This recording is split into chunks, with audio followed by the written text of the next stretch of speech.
We're in downtown Detroit, surrounded by abandoned skyscrapers. We've got that one on the left, the one next to it, across the street, and all the way over to the right.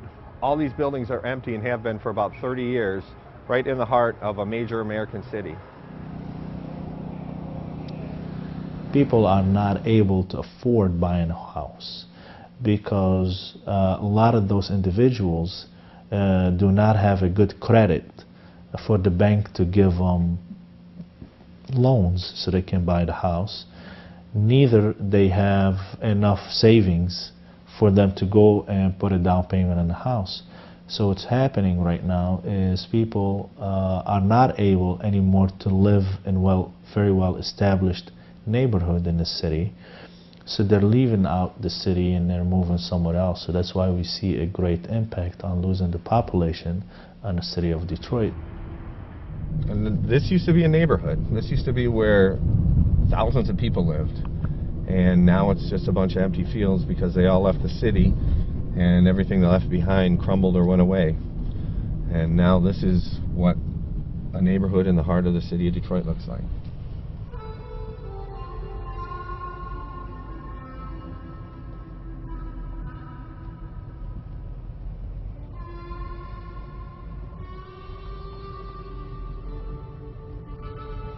This was a city that had enough housing for 2 million people almost, and the city's now down to 700,000 people.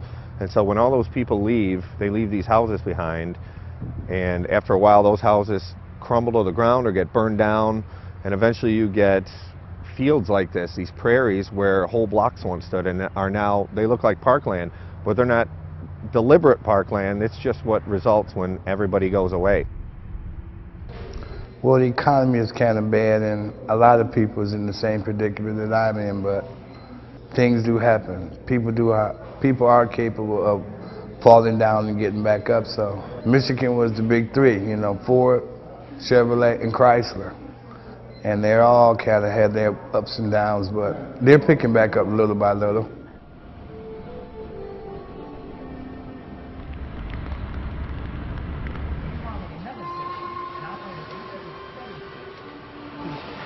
The auto industry has been the backbone to a lot of people's lives in Detroit. I think people have sent their kids to school off of auto workers' employment. I myself am going to school and finishing my career through being affiliated with the auto industry. So I hope that my children get a chance to see how vital the industry is. They already understand that it has helped them manage going to school, eating, surviving, period. So it's a very important thing to maintain.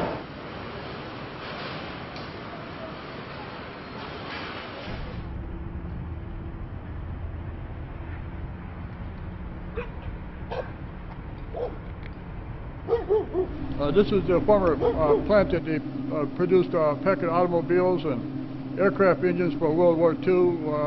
For the most part, I enjoy living here, partly because of, you know, I'm free to do most of the things I like to do, like do welding and fabricating and a little automobile repair.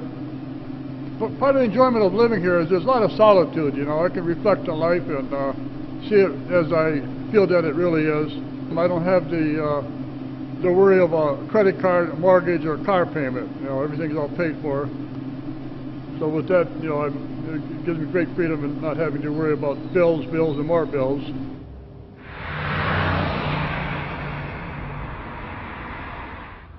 What I'm hoping is the city actually looks forward and says, no, we're a city of 500,000 people. Because by the time we figure out a solution, that's where we're going to be. So let's plan for how can we be the best city of 500,000 people.